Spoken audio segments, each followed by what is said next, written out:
hearing and regular meeting for Wednesday, September 10th, 2025. We'll start off with the budget hearing. So 25-101, public hearing on proposal 2026 annual budget. Danica.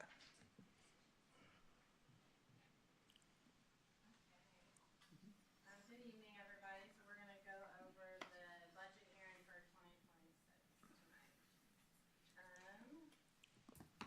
Next page. Okay, so our agenda for this evening is to go over I don't want to be our goal for this evening is to go over the budget process and then the proposed budget for 2026. So we're going to go over the budget process, the principles, the actual proposed 2026 budget, and then advertise versus approved, and then our next steps. So this is the timeline for the budget process. So last week we did a budget workshop at the work session with the board. And tonight we're doing the public hearing, and then in October the board will approve the budget, and then it will be approved by the DLGF in December. The budget cycle, so we look at a snapshot of the expenditures and revenue over an 18-month period, so it's July 2025 through December of 2026. So we've looked and reviewed at expected expenditures for the second half of 2025, so July through December of 25. And then we work together to collect data for our needs for 26. And then we work on projections of revenue and expenditures for 2026. So when we look at our expenditures, we want to identify and project our needs. So we want to plan high because December 2026 is a long time away. And then we know we'll have some unknown costs. One of the main things for that is just salary and benefit changes. And then we know we may have some unforeseen issues if we have any emergencies or repairs, like large capital project things that may come up. You never know. And then our revenue, we want to plan low because, again, December 2026 is a long way away. And then we look at our average daily membership, which is our student count that determines our revenue for the education fund and a little bit of the operations with the transfer. And so our count is in February and October of every year, which we are up right now still from last October, so that's good news. And then we look at our assessed value that support our tax funds, which are operations and debt service. And then we also look at our miscellaneous revenues, so other local income taxes and interest.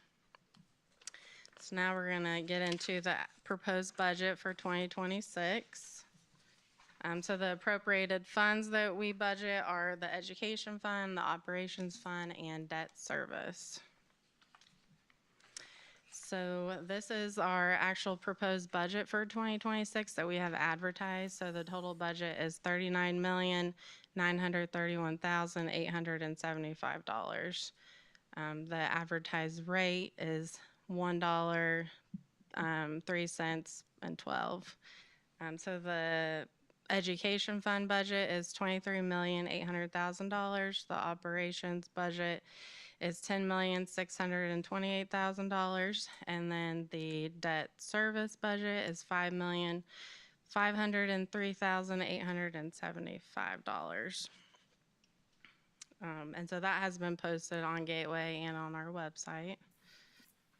And so now I'm going to go over some of the expenses that we have in the different appropriated funds. So for the education fund, all of the expenses from there are instructional. So that includes salary and benefits for teachers, ISPs, nurses, our counselors, the principals. Then also that includes some professional development, supplies, support services, and curriculum materials as well. And then our revenue in the education fund is our state tuition, which is determined by our student count. And then I left curriculum materials on there. It used to be separate, and now curriculum materials actually worked within the state tuition amount that we will receive this year. And then also our interest earnings. So any interest that we earn on our any of these are funds that aren't debt related, the interest goes right back into the education fund. And then for the operations fund, the expenses there are non-instructional, so custodial, maintenance, our SROs come from there, our central office, professional services, our utilities, insurance, like liability insurance, any project updates we may have, equipment, transportation, and technology. And then our revenue for the operations fund comes from local property taxes and then our other local taxes as well. And then also some revenue there comes from the education fund with our transfer from ed to ops. The state wants us to transfer no more than 15%. We currently transfer a little under 6%. And then for debt service, our expenditures there are our debt payments, which we make in July and December of every year. And then the revenue comes from our local property taxes, the license excise tax, and the vehicle or commercial vehicle excise tax as well. And so this is a little breakdown of our debt service budget. So we have our lease payments, our go bond payments as the debt payments, and then our anticipated debt. Our anticipated debt does include the lease that we are closing on next week, and as well as potential tax anticipation warrant, just in case we were to need it. And that's what that includes. And then next we have our debt service lease rental payment schedule. So this shows all the different leases and go bonds we have and the payment schedules and how far out they go. And then next we have, this is just the image of the Form 3 that was where the budget was advertised, and that is posted on Gateway and on our website.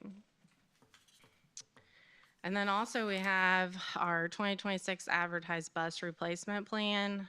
So we are planning on buying one new bus in 2026 and then one in 2027, and then we plan to buy additional in 28 and 29 as well.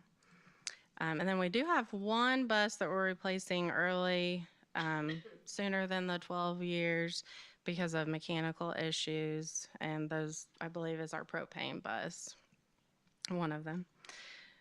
And then next we have our 2026 advertised capital projects plan as well. So this is any capital projects items that are over $5,000 or any big projects that we'd have going on that we're anticipating.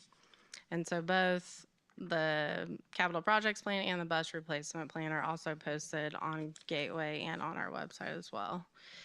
And then now we have the advertised versus approved tax rate. So this just kind of shows that we always advertise our tax rate to be higher than what we expect it to be approved at and what we want it to be. Last year we advertised $1.18 and it ended up being 95 cents. And the next slide, we have our tax rate history. So it kind of shows that our tax rate has been neutral since 2022. And we're planning, so last year it was 9558, and next year we're planning on it to be 9532. And this is a breakdown of the summary just for the last 5-6 years. I think it has 6 years on it, 2019 to 2024, of what our advertised budget was, what the approved budget ended up being, our actual expenditures, our actual revenue, and then remaining appropriation. So as you can see, usually every year we have a remaining appropriation because we just over budget just in case we have an expenditure that we need to be able to pay for in our approved budget. Okay, so I hope I provide everyone with an overview of the budget and the process. So we talked about the 18-month projection, so looking at July 2025 to December 2026. Conservative approach where we're going to plan for expenses to be high, revenue to be low. And then I talked about advertised versus approved tax rate. So our next steps, again, back to our timeline. Tonight we had the public hearing, and then in October, the board will have the board adoption of the budget, and then in December, the DLGF will approve. That's all I have. You have any questions? No. Okay. Thank you, Danica. Thanks. Okay, 25-102, public comments. We do not have any. 25-103, adjourn the budget hearing. Can I get a motion to adjourn the budget hearing? I make a motion, we adjourn the budget hearing. Can I get a second? I'll second. The budget hearing will be adjourned. So we'll go ahead and call to order. So we'll start off by, if everyone would please stand, and we'll do the Pledge of Allegiance. I pledge allegiance To the flag of the United States of America and to the republic for which it stands, one nation, under God, indivisible, with liberty and justice for all.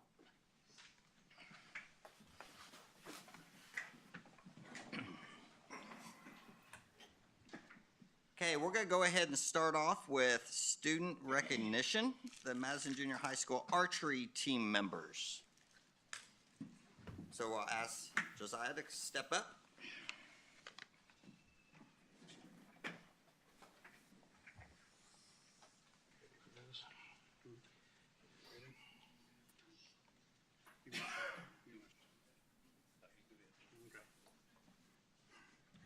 All right, how y'all doing tonight? We're going to go ahead and get started. Just want to let y'all know that they did come, like I said before, they come in second in the state of Indiana. The junior high and high school did. They did an awesome job. Proud of all the kids. We'll get started. That's Kana Leach. Come on up, Kana. Come on. Nora Melton.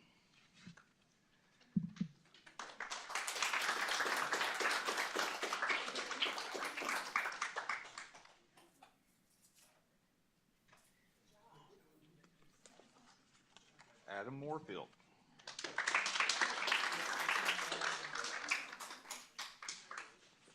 Rosalind Moorfield.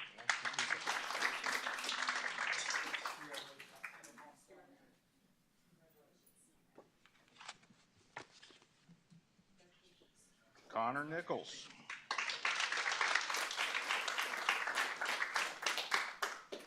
Landon Nichols.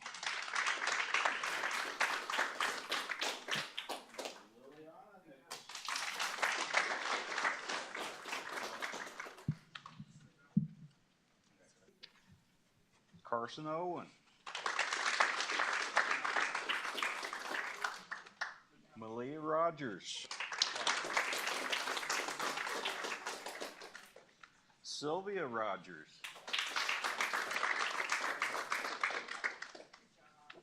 Emmett Scudder.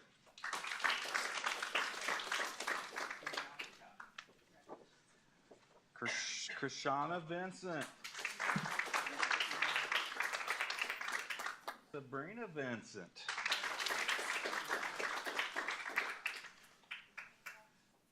Zachary Wheatley.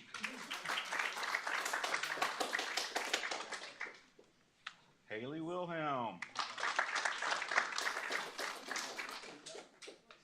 Mallory Wilhelm. And Noretta Smith.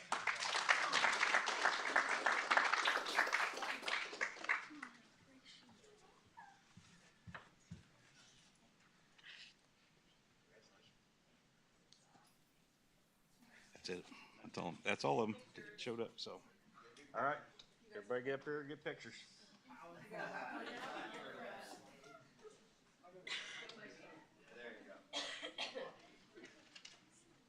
Some in front.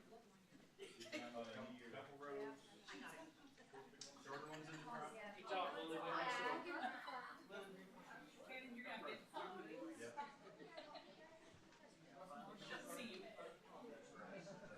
Squeeze in, guys. Start another row. You guys can scoot back there.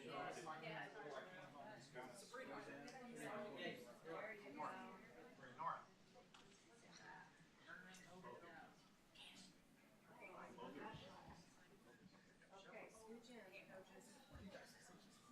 And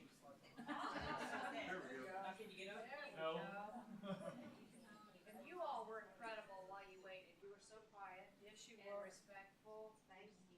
We only had to choke a couple. Don't leave till parents get done. Anybody else want a shot? Yeah, don't be shy. Yeah, come on up.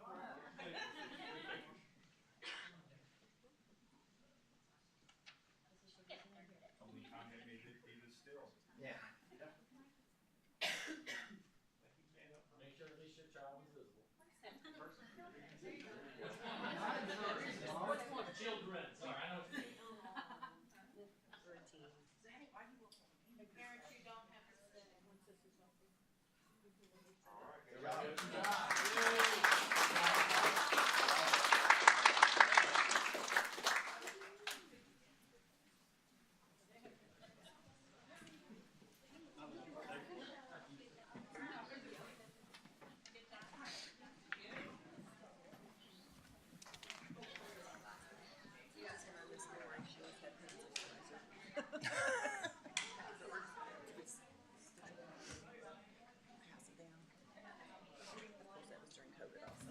Well, yeah. You guys have a copy of their presentation in your.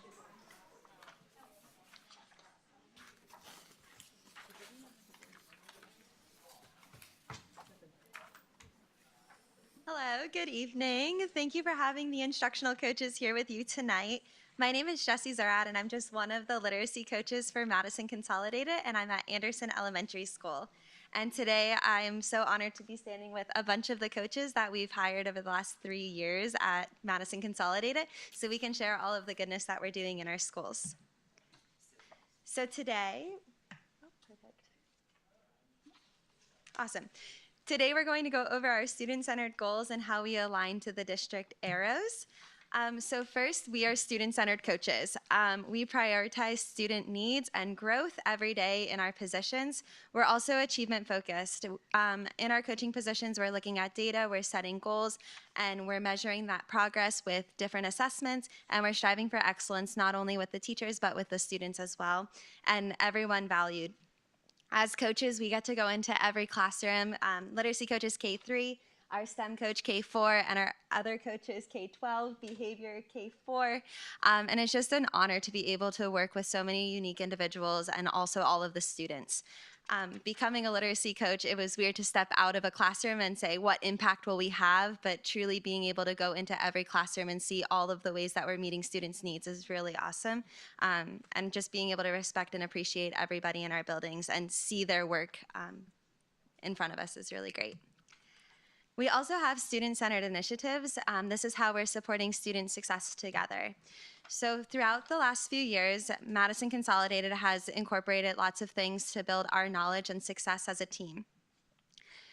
Starting with PLCs, teams are collaborating for student learning. Over the last 2 years, PLCs have been implemented in our buildings, with the first half year dedicated to learning what the PLC model is, and the last year and a half has been really dedicated to incorporating PLC models in all of our buildings and across the district so teams can work together. We also have district grade level meetings. This is aligning instruction across all of our schools, so all of our elementary schools have common goals. We're not working in isolation, but all of our teams can work together. This has also been going on for 3 years, and it's been tremendous work under Janet and Sean, and the amount of things that are working together, and grade level teams are coming together as a district instead of just doing something individually. You can really see that in the discussions that are happening. And that's also leading to greater PLC conversations. We also have MTSS meetings monthly in our buildings supporting our learners and our data. We redefined and restructured our MTS meetings as a district 2 years ago, and again, under the leadership of Janet and Sean, building leaders as well as classroom teachers come together monthly to talk about student needs and initiatives that need to happen to promote our student success with academics. We also joined the literacy cadre as Madison Consolidated 3 years ago. We continued that this year with Marian University. Our district has 3 literacy coaches, myself, Amanda Laffer, and Missy Perry, and the 3 of us service the 4 elementary schools. We also started book studies, whether it was the literacy coaches and STEM coach, and then last year we added all of the coaching positions, and we added some upper admin to our book studies where we can learn and just grow together and provide PD and a space for us to continue learning and growing, because we know that our work can only further if we have the current knowledge too. And then our district also added additional coaches.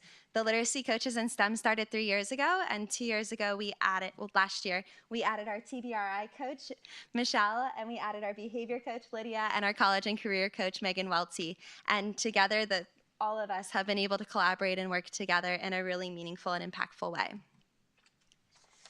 I'm going to introduce our district positions, and then each of them will also introduce themselves with their slides. So like I mentioned, we have K-3 literacy coaches, strengthening reading and writing instruction for all of our students in K-3. We have a K-4 STEAM coach, and she's guiding the integration of science, technology, engineering, art, and math for all students in the elementary buildings. Jen is very busy. She's in all 4 elementary schools.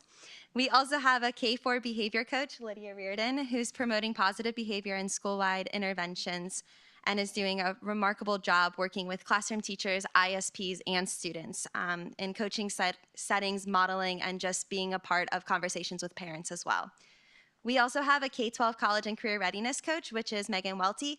She's in all of the buildings, kindergarten through high school, and she's preparing students for post-secondary success and career opportunities. And when we talk about college and career readiness, she's able to adapt those lessons even down to elementary and have them thinking about really great things for their futures. And finally, we have a K-12 TBRI coach. And Michelle is able to support trauma-informed practices to meet students' social and emotional needs, but even further, she supports the adult social and emotional needs. Michelle's a coach to not only our students, but also to the grown-ups in all of the buildings and the admin world too. And with that, I'm going to turn it over to literacy. Good evening. I'm Amanda Lawfer, and I'm the literacy coach at Rikers Ridge and deputy. And my slide tonight is all about celebration. So we had 95% of our 3rd grade students pass iRead this past spring, summer. And us being in the cycles, and it's not just us literacy coaches, it's STEM included and all the others, has really made an impact on our students and our teachers, because the teachers are able to grow their craft in the classroom. And we're also able to share our knowledge that we're learning in all of our PD sessions with them, and they're obviously using it because our scores have kind of skyrocketed. So I'm excited to see what's going to happen with iLearn, ELA, and with math in the coming couple of years. For literacy, we have been in over 100 coaching cycles, and these cycles in the past 2 years have taken place over like a 4-week to a 6-week period. Now we're kind of changing our mindset a little bit, and we're kind of starting to focus more on Tier 1. So I'm excited to see what that's going to kind of put in place, and the things that our teachers can learn from us as a grade level. In these 100 coaching cycles, we work on the 5 pillars of reading, which are phonemic awareness, phonics, we have fluency, vocabulary, and comprehension. And all of these play a huge factor. We realized early on that our foundational skills, so the phonemic awareness and the phonics, were kind of weak, and that was our area of focus for a while. But we're also starting to kind of come into play that we can't just focus on that. We have to stay with the kids reading the higher level texts and asking those higher level thinking questions. So we're also focusing on that comprehension piece and the fluency piece, because that's going to help them. iRead is kind of focused more on the foundational pieces. Not a whole lot of big vocabulary words and things, but the iLearn piece is going to be huge. So we're going to try to kind of step that up a notch this coming year. Those coaching cycles also do not include all of the PD that we have given across the board to the corporation and been involved in with our corporation, nor does it include some of the, let's see, we have PD, and then we have like the data dives, like the MTSS meetings and our PLCs. Thank you.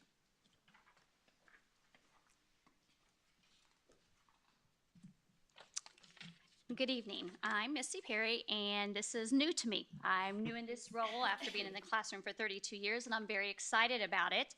My part tonight, oh, it didn't go to the slide. There we go, is the professional development that we do. So we do tons of professional development. We've had a lot on our PLCs, a lot of literacy professional development we've done. We started with Youth Lie a couple of years ago, and we've had that in the classroom. And as coaches, we go into the classrooms. We model a lot of the Youth Lie for the teachers, and it's going really well. And we're seeing a lot of that now that the students have had it for 2 or 3 years. We're really seeing a growth in it, and the students are doing really well with it. We partner with the Wilson Center for a lot of our professional development also, and we are collaborate with the learning communities online. We also did the Science of Reading PD a couple of years ago, and a lot of us are getting our literacy endorsement from that. We also do admin partnerships where we meet with our cadre once a week. We meet with our collaborative network twice a month for an hour and a half.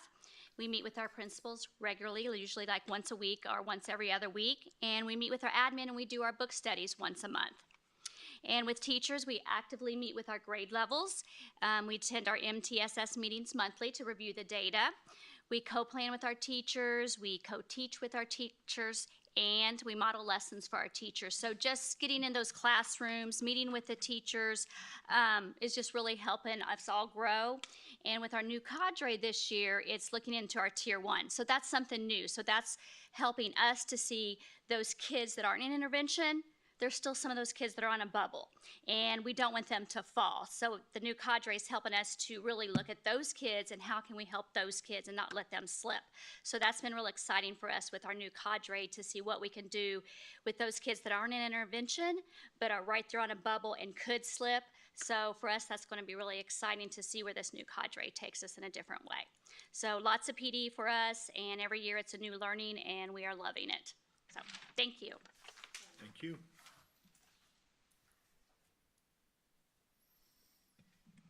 Hello, I'm Jennifer Colin, and I am the STEM/STEAM coach.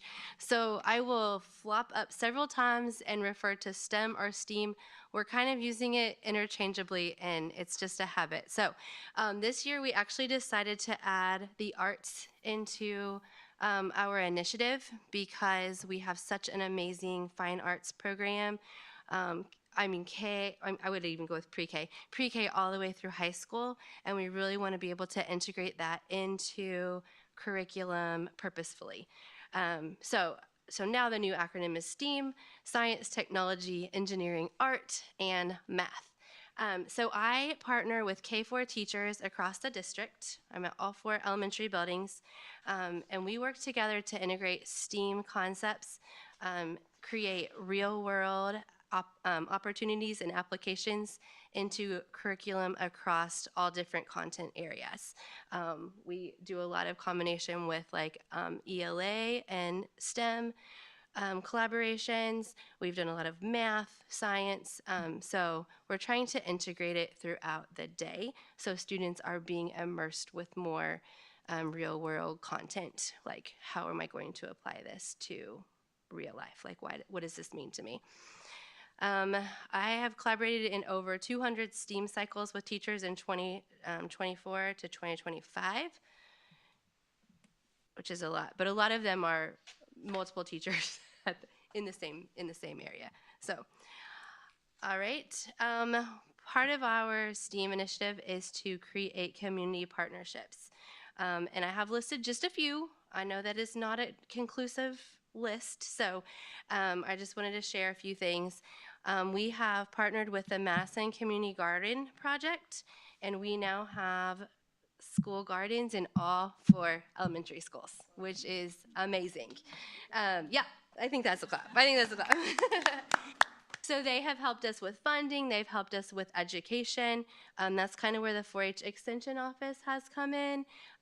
Britt and his team at the 4-H office has provided lessons for our 3rd grade students across the district.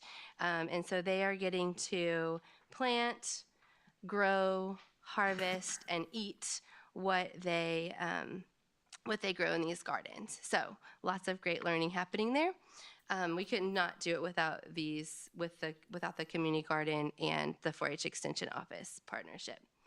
Another fun partnership has been Big Creek Metalworks, and they operate out of Deputy. And they're actually who we worked with to design and build the chicken coop for Deputy Elementary School. They came into the classroom, and we, together with the third graders, worked through the engineering design process. We talked about what we needed, what we had to have, likes, criteria, and all different things, and they were able to show them like how they can use CAD to design different things online. So we got a little taste of that too. So they're kind of bringing their expertise into the classroom, which is super exciting. We also assembled a STEM advisory board for the district last year. And this is in the beginning stages, but the purpose is kind of to hear from our community partners and some business leaders about feedback about STEM programs. Like what can we do in the STEM realm for our students that will help prepare them for future jobs.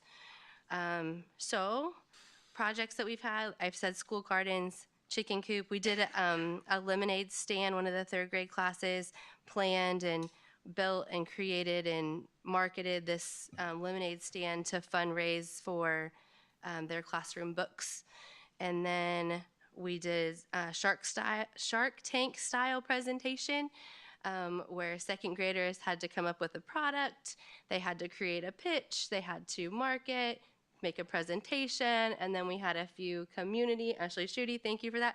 We had some school and community members come in and they had to like actually give them the pitch. So that was super exciting too. But just creating some real world opportunities for our kiddos.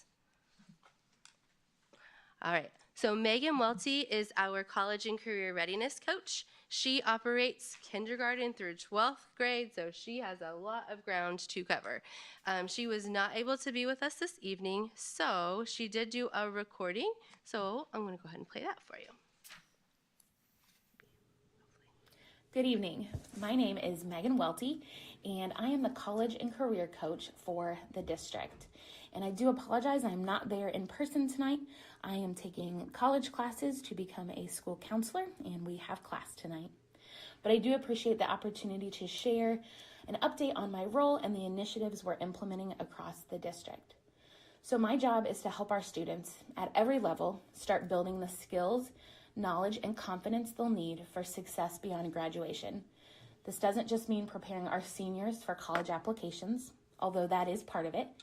It means introducing skills early and building them step by step from elementary school all the way to high school. So at the elementary level, we are continuing to learn about our work skills, or what we call agilities, and how we can grow them. I've been in 23 classes so far, and so far our lessons have focused on using our managing agility and how we lead others.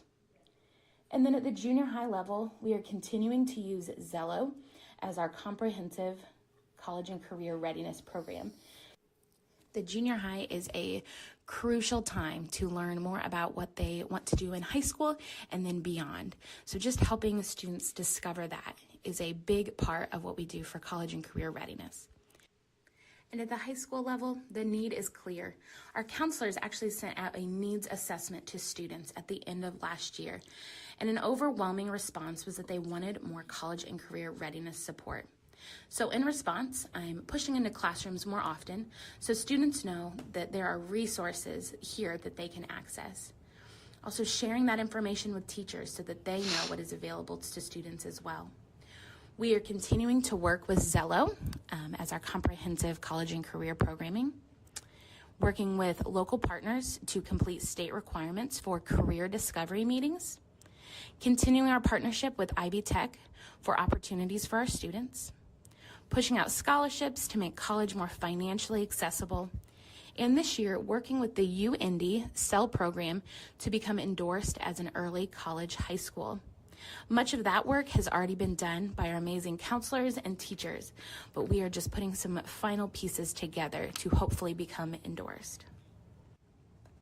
Ultimately, my role is about helping students see the bigger picture, how the skills they're building today, from organizing a desk in second grade to drafting a resume in 12th grade, connect directly to their future success.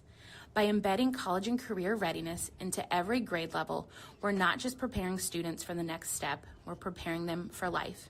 So thank you for your support as we continue to grow these initiatives and create a strong, intentional pathway for all of our students.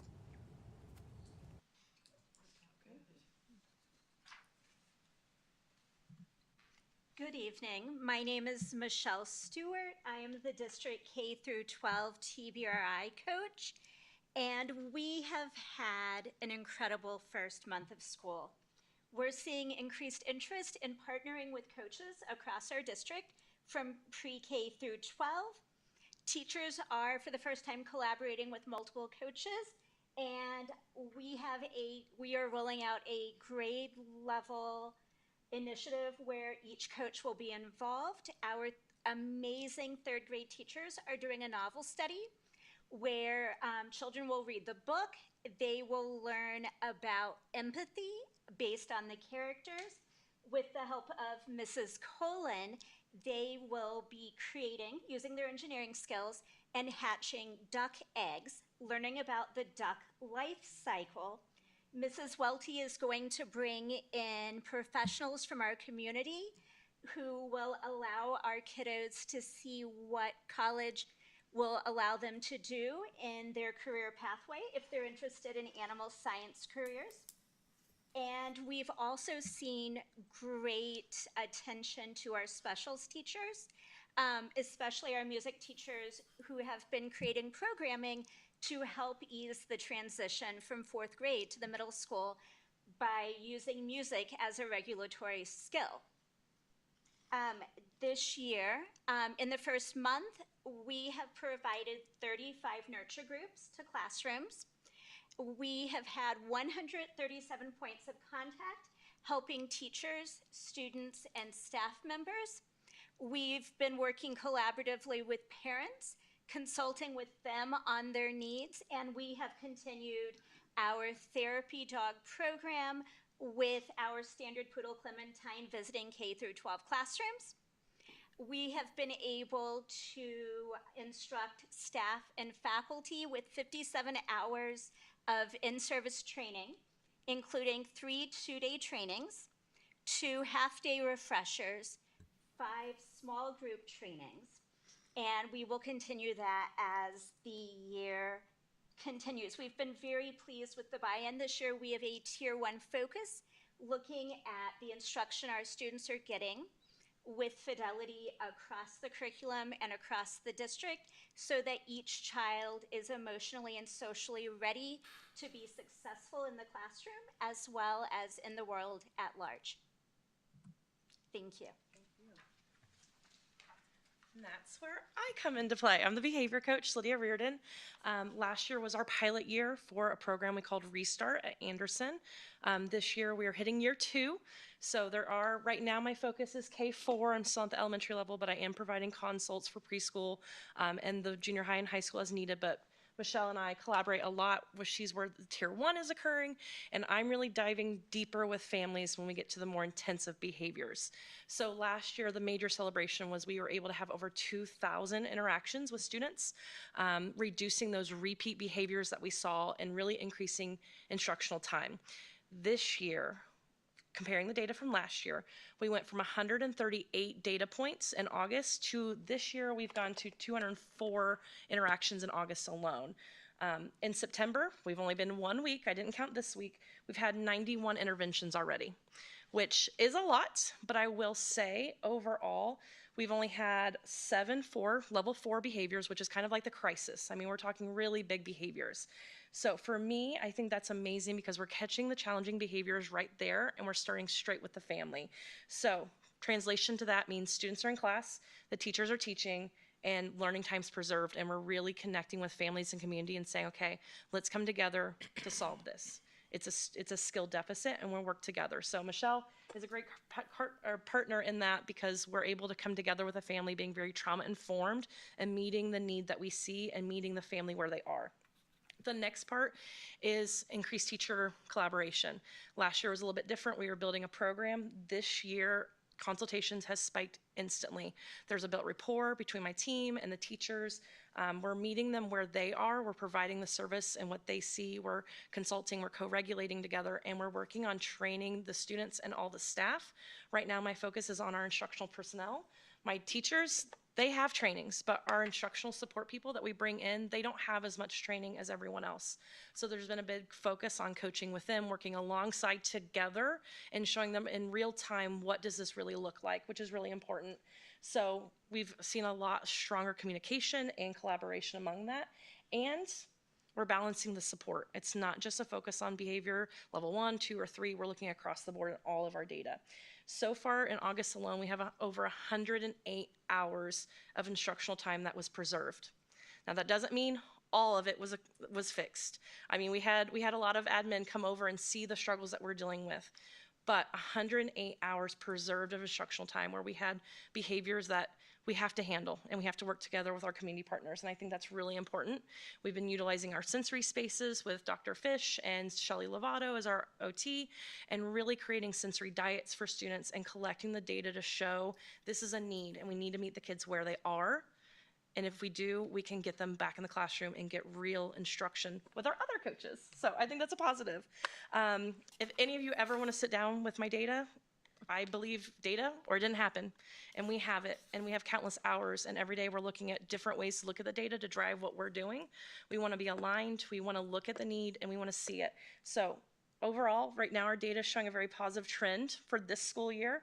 We're making a lot of increased proactive interventions. We're reducing those repeat offenses, essentially, and using a lot of corrective teaching in the moment that the teacher doesn't have to do, so they can preserve that learning. So this year, my closing for that is our Restart program is not just reacting to the behavior, we're preventing the escalation, strengthening our collaboration, and tracking the outcomes. So together, all the coaches, we can work in tandem to make sure the kids are getting the most value out of their instruction. So thank you. Lydia? I Yeah. got a quick question. Of course. So you started this last year at Anderson? Yes. Okay, and now you're doing it for all 4 elementary? Just Anderson still. We're still, it's okay. a year 2 of pilot, and I can tell you a little bit of why that's changed. So the corporation has provided me with a lot of new training. I don't know if you guys are fully aware, but the Bethany Foundation grant allowed another spot for another TBRI practitioner, which is what Michelle's been trained in. So over the summer, and actually next week, I have done a 40-hour course to also become a TBRI practitioner. So I will be traveling to Tennessee to get more work so I can also be a trainer in TBRI. And there's a lot more practices that I've had to take behind the scenes to align more of our PBIS, our Boys Town models. And so there's a lot more alignment that we need to do to be able to expand it outward. And we want to make sure that we're doing it right first before we add more to teachers' plates. Okay. I hope that I makes was sense. thinking you were doing the other elementaries, which Yes, is my question. Michelle and I are consulting with other buildings, but right now we're focusing on the need at Anderson. Okay. Yeah, thank you. Next steps.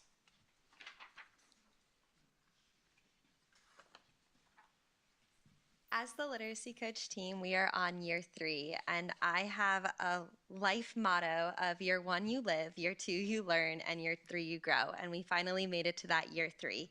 And we have next steps and goals that we collectively share and we're excited for.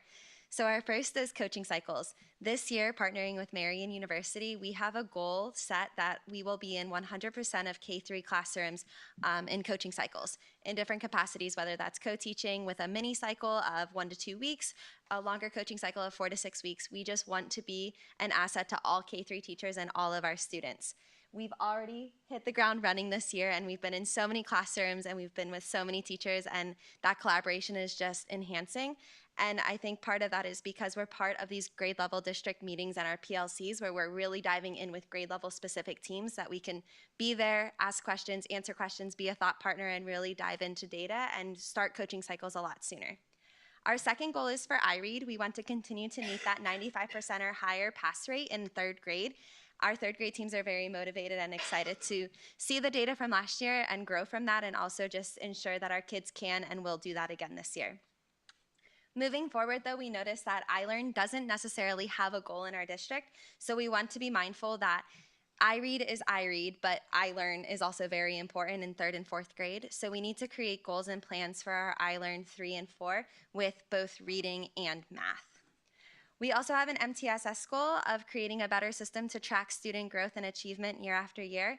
Last year, Sean really helped us create data docs and track data, and we refined those for this year, and we're still learning and growing with that, but we want to make sure that the data we're collecting is meaningful and impactful and purposeful and driving our discussions. We collect data or it didn't happen, like Lydia said, but what are we doing with that data? We don't want to collect and put things on teachers and on ourselves just to say, hey, we have it, but we're not doing anything with it. And finally, our coaching cycle integration. All of these coaches have mentioned that collaboration piece with other district coaches to strengthen instruction and support student growth areas across all content areas is very beneficial and important. And also, it's fun. We love getting to collaborate together. And this year, Jen has created a sheet where it shows all of her coaching cycles from the past for STEM, and then I've replicated that for literacy, so teachers can go in and see what were literacy coaches doing in a different building at this time last year. Ooh, that's something I want to do too. So we're not only integrating what we've done and working together, but other buildings are seeing what other coaches have done in their classrooms, and now it's being replicated in multiple buildings. So going back to those pacing guides and aligning, we're seeing coaching cycles happening not just in one isolated building, but all of the buildings for the same common goal.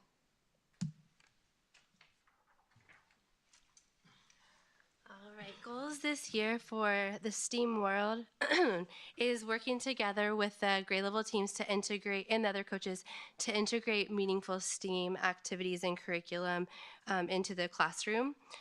So we've done a lot of that, but we definitely have room to improve. So we're going to continue that. We are working on integrating computer science opportunities intentionally within the classroom. Kindergarten through third grade have already met this year, and they have a great start on creating some lessons that they can incorporate in their classroom that can give that those digital literacy skills for their students. Community partnerships, I named a few, but we really want to increase and expand that reach. STEAM all in all is building skills for the future. We want to cultivate creativity, problem solvers, communicators, and have kiddos that have good collaboration skills. And then on kind of the official front, we are working, and this is building specific, but each building is working towards STEM certification from Indiana. Each building is at a different place in that right now, but all of that is in the works. So, thank you. Thank you. I'll bring us home, I promise. It'll be quick. So Michelle and I are working in tandem, working on really creating consistency, proactive support, and really connecting student skills. And for us, that's a lot of training. So we want to ensure that we're being clear, we're doing school-wide initiatives, and we're expanding our coaching into everything we do. So hopefully our goal is just to strengthen regulation and all the strategies that we're doing across the board, academics, regulation, social, emotional, and just bring it together to make sure our whole district is trauma-informed and we're using our resources as we can. So thank you so much today for hearing from the coaches, and we appreciate all the opportunities you've given us. Thank you very much. Thank you.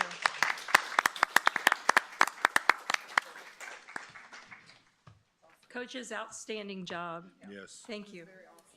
I'm really proud of you all.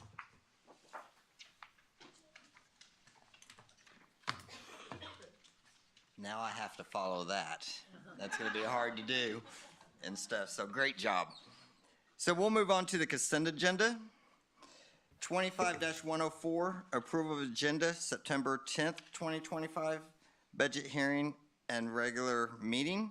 25-105, approval of minutes of the August 14th, 2025, work session August 20th, 2026, regular board meeting and public hearing. 25-106, approval of payments of claims.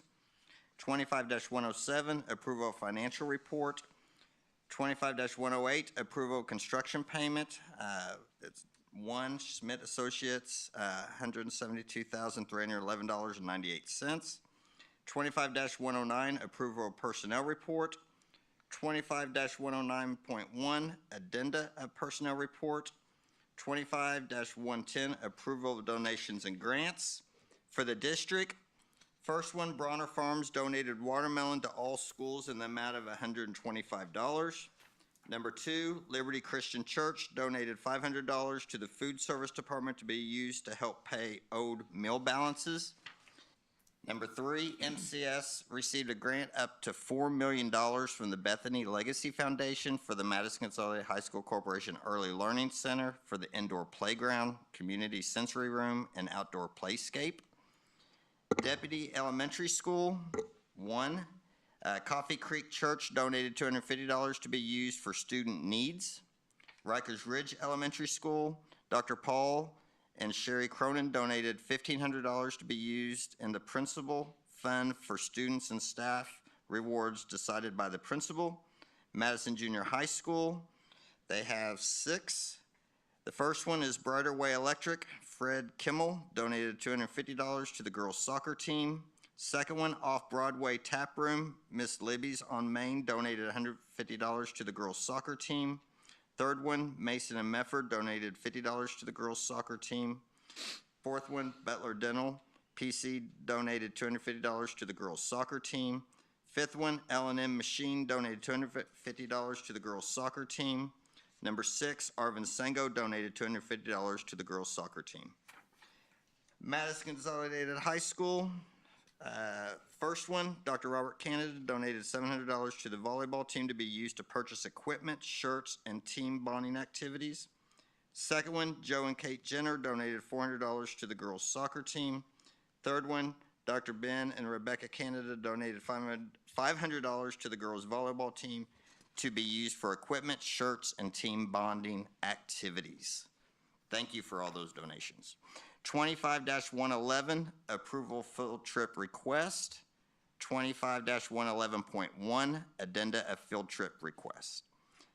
First one, we have an out-of-state field trip request from high school theater director Aaron Kelsey to take 35 students to the Aronoff Center in Cincinnati, Ohio on September 21st, 2025 to attend a professional tour of a Broadway show.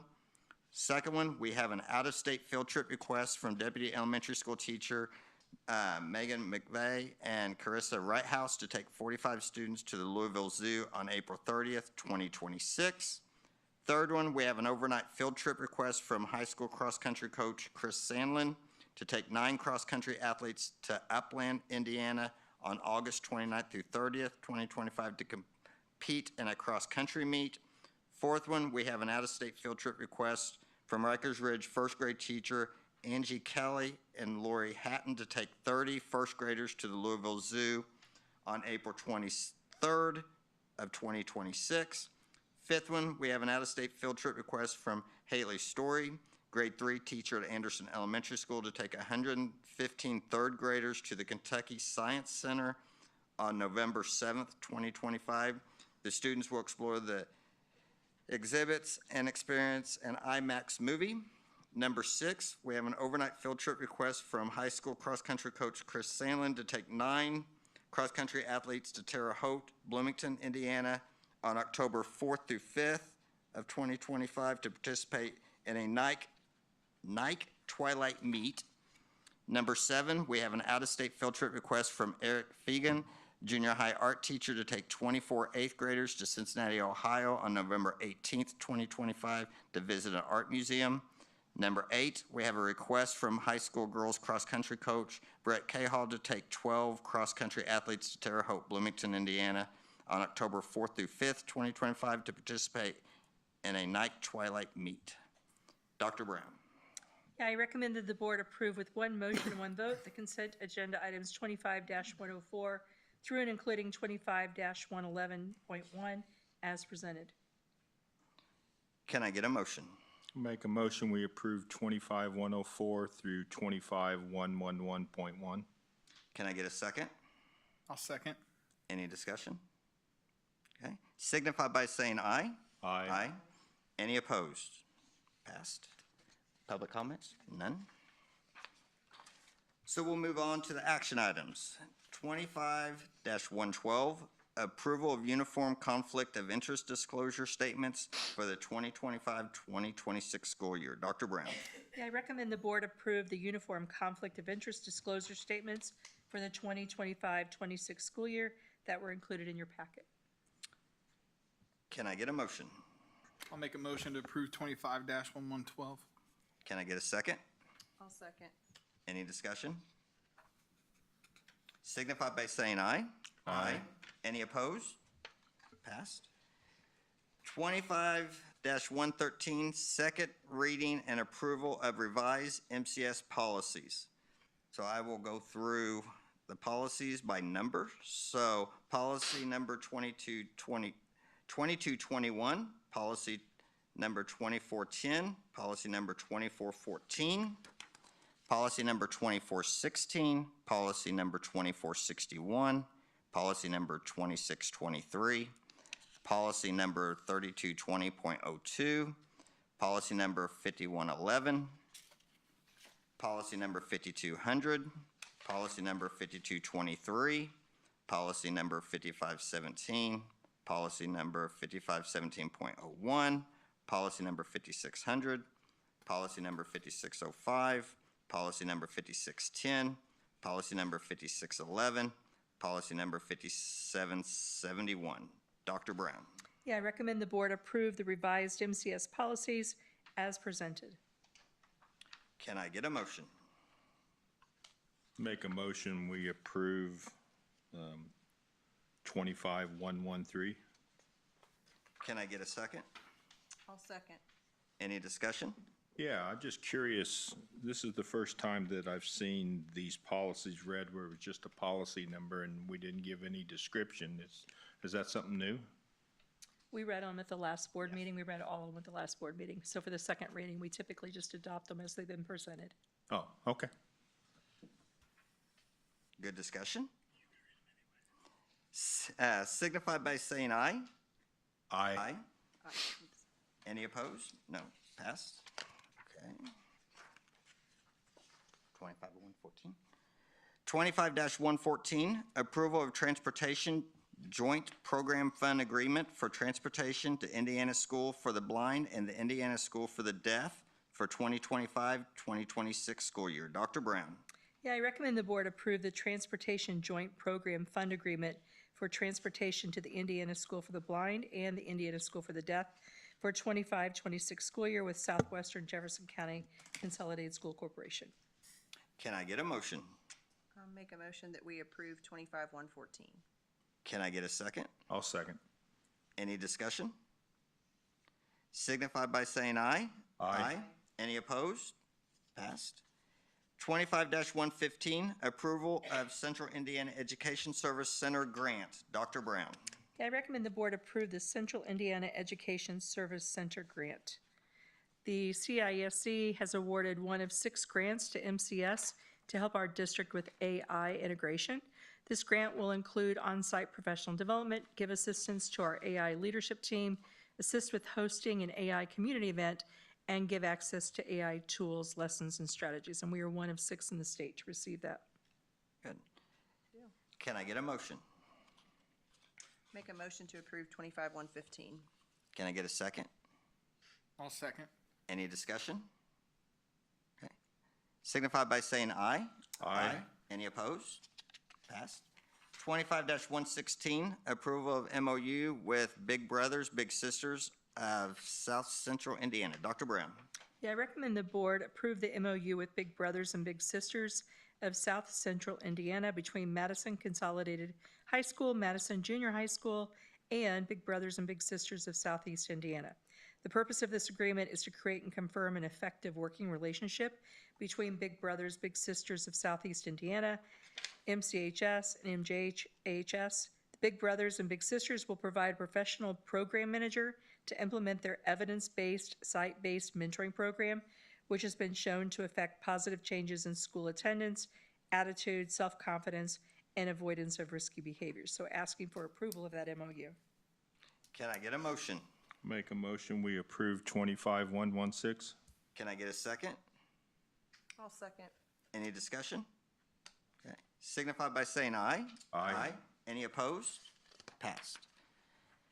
25-117, approval of resolution authorizing tax anticipation warrants. Dr. Brown. Yeah, I recommend the board approve the resolution authorizing tax anticipation warrants.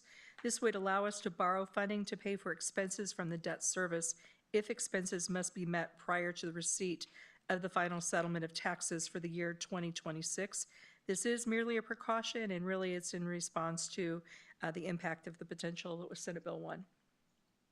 Can I get a motion? I'll make a motion to approve 25-117. Can I get a second? I'll second. Any discussion? Okay, signify by saying aye. Aye. Any opposed? Passed. 25-118, approval of school AI admin product design partnership with MCS. Dr. Brown. Yeah, I recommend the board approve the school AI admin product design partnership with MCS. Can I get a motion? I'll make a motion to approve 25-118. Can I get a second? I'll second. Any discussion? It's a pretty cool opportunity. Yeah, it's pretty exciting. Okay, signify by saying aye. Aye. Any opposed? Passed. 25-119, approval of job description, farm stop coordinator. Dr. Brown. Yeah, I'm recommending the board approve the new job description for a farm stop coordinator as presented.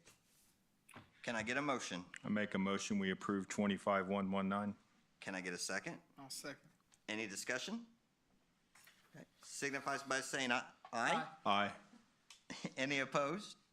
Pass. Okay, reports now.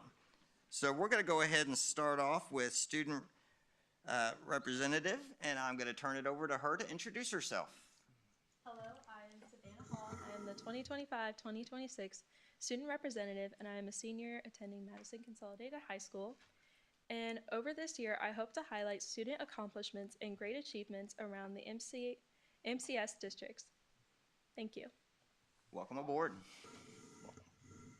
Any public comment? No public comments. So we'll go ahead with board member comments. We'll start with Mike.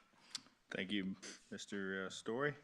Couple shout outs. First, I want to acknowledge again the instructional coaches that came this evening and your wonderful presentation. I think it should also be highlighted what our IT department was able to do, because you wouldn't know Megan wasn't here physically tonight. So that was pretty cool. In addition to that, though, I just want to give a big shout out to what I call our background staff. And I look at that as being food service folks, custodial staff, transportation, nursing, maintenance, and then our various admin clerks. They may not be doing day-to-day instruction, but we as a school district can't survive without their presence. Thanks, Mike. Jody. I just want to thank you guys for coming, and not only for taking time out of your night tonight, but for all that you're doing for the district. I know it's a lot of hard work, and you know, Dr. Brown has shared a lot of, like, you know, the basics of how it's you know, this is what we're doing, but to hear you guys come and how excited you are, and I mean, obviously with the scores, the iRead scores, you know, it's obviously working. So just kudos to you, and thank you for doing what you're doing. Thanks, Jody. Destin. Kind of echo what everybody else said. Thank you, instructional coaches, but specifically Ms. Stewart, Ms. Reardon, as a guy with his background in behavior and special education, knowing that, you know, 15 years ago we were pulling kids out, and now that we're pushing in and training the whole staff and not just trying to train the student, we're training everybody. So that means a lot. Trauma-informed care, TBRI, Boys Town, love it, love it, love it. Keep going. Super proud, happy of that. The athletic donors, thank you to all the athletic donors. As a former coach and still currently always hitting the streets trying to make money for the wrestling program, we always appreciate the families and the community members that step up and support our athletics. Bronner Farms, the watermelons are fantastic. A couple have landed on my porch every morning, and I'm not upset about it. So thank you for donating to the school. We really appreciate it. Bethany Legacy, a big get there we got with them and helping out our early education center.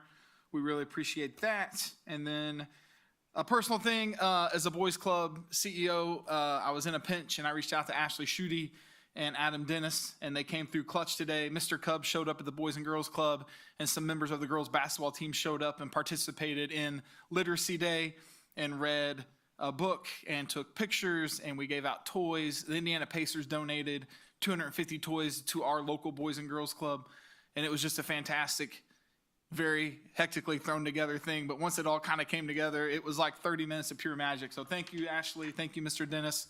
We really appreciate that. And then welcome, Savannah. We appreciate you having on the board.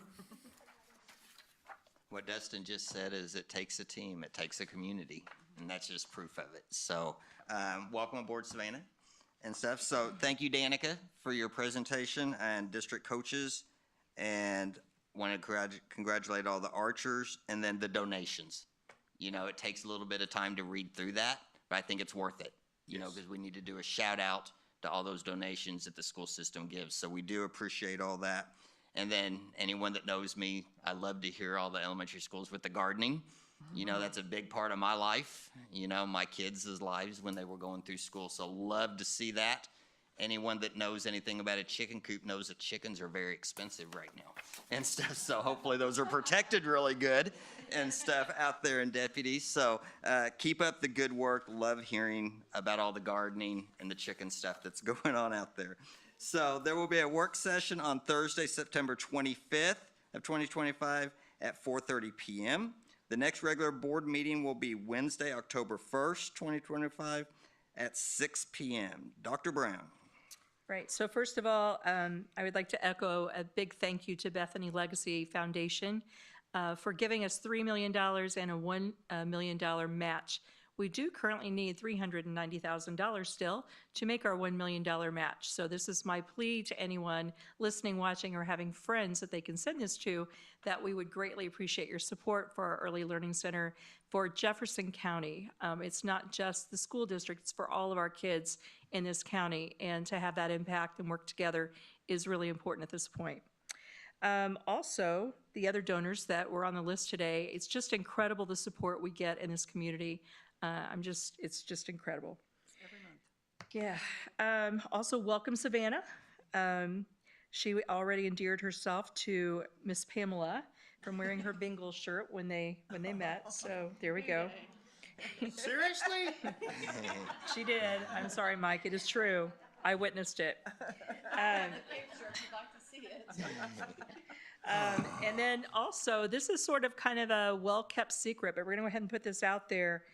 Later this fall, we're going to be voting, we've determined, to rejoin the Career Center in Versailles. So we're really excited about that. I'm putting that out there today because while it's not formally officially adopted yet, that's going to be coming this fall, we want our students and families to be thinking about it because it's going to be an opportunity to actually begin this winter signing up for those pathways and certifications that will start next fall at the Career Center. So be thinking about that. Lots of opportunities, 14 certifications, additional ones that our kids will be able to earn. So we're excited about that. Also, school is off to a great start. Our fall sports are in full swing. First home football game this Friday night. Our enrollment is steady and it continues to grow, actually, about 5 more kids this week. So yeah, good things happening. I appreciate that. Big thank you to our district coaches. I just was spellbound with your presentation. It was just, and I'd even seen it before you gave it, but it was just incredible, the work that you're doing with our kids, with our staff, and boy, you're really moving the needle. It's just incredible. A big thank you also to Mandy Holcroft. She's our MTA president, and I really appreciate the relationship that we have. We work out things together collaboratively, just very positive. So I appreciate her and her team, and we'll be looking at beginning negotiations in a couple of weeks, so looking forward to that. And as always, thank you to this board. I appreciate all your support and your help in getting all of our work done. And that is all I have. Okay. Can I get a motion to adjourn the regular meeting?